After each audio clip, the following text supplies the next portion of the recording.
গোয়া ম্যাচের আগে নোয়া প্রসঙ্গে কি বললেন পুরুষোত্তমন? আইএসএল শুরুটা খুব একটা ভালো ছিল না কেরালা ব্লাস্টার্সের। ঘরের মাঠে প্রথম ম্যাচে পরাজিত হওয়ার পর ধীরে ধীরে ছন্দে ফিরতে শুরু করলেও সেটা বজায় থাকেনি বেশি দিন। স্বাভাবিকভাবেই যা প্রভাব ফেলেছিল পয়েন্ট টেবিলে। দলের এমন পারফরমেন্স নিয়ে ক্ষোভে ফুঁসতে শুরু করেছিলেন সমর্থকরা। এমন পরিস্থিতিতে ছাঁটাই করা হয় মিকেল স্ট্যাহের সহ তার সকল সাপোর্টিং স্টাফেদের। তারপর থেকে অন্তর্বর্তীকালীন কোচ হিসেবে দলের দায়িত্ব পালন করে আসছেন থেক্কাথারা পুরুষোত্তমন। বলতে গেলে তার তত্ত্বাবধানেই সুদিন ফিরেছে দক্ষিণের এই ফুটবল দলের। একটা সময় সুপার সিক্সের লড়াইতে কার্যত অনিশ্চিত থাকলেও সেখান থেকেই সকলকে চমকে দিয়েছে কেরালা ব্লাস্টার্স।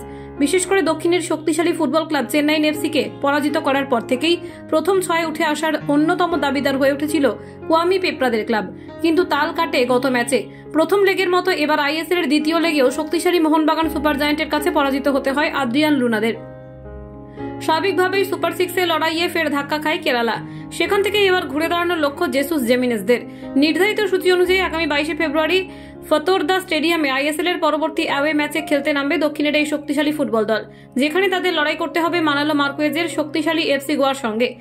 এই ম্যাচে পরাজিত হলে চলতি সিজনের আইএসএল এর নকআউট পর্বে যাওয়া অনেকটাই কঠিন হয়ে যাবে সকলের কাছে। তাই সব দিক মাথায় রেখেই দলকে অনুশীলন করাচ্ছেন থেক্কাথারা পুরুষোত্তমন। তবে মরক্কান তারকা নোয়া সাদাওয়ের চোট নিঃসন্দেহে প্রভাব ফেলেছে দলের মধ্যে, যার প্রভাব লক্ষ্য করা গিয়েছে গত মোহনবাগান ম্যাচে। তবে কি গোয়া ম্যাচেও খেলতে পারবেন না সাদাও? এই নিয়ে একটি জনপ্রিয় মাধ্যমের মুখোমুখি হয়ে কেরালা ব্লাস্টার্সের বর্তমান কোচ বলেন, কিছুদিন ধরেই নোয়া সমস্যায় ভুগছেন। তিনি হাঁটুতে সামান্য চোট পেয়েছেন। আশা করছি তিনি হয়তো আগামী সপ্তাহে অথবা তার পরে ফিরে আসবেন। সেক্ষেত্রে নোয়াকে ছেড়ে হয়তো প্রথম একাদশ সাজাতে হবে কেরালা শিবিরকে। কলকাতা 24/7.in।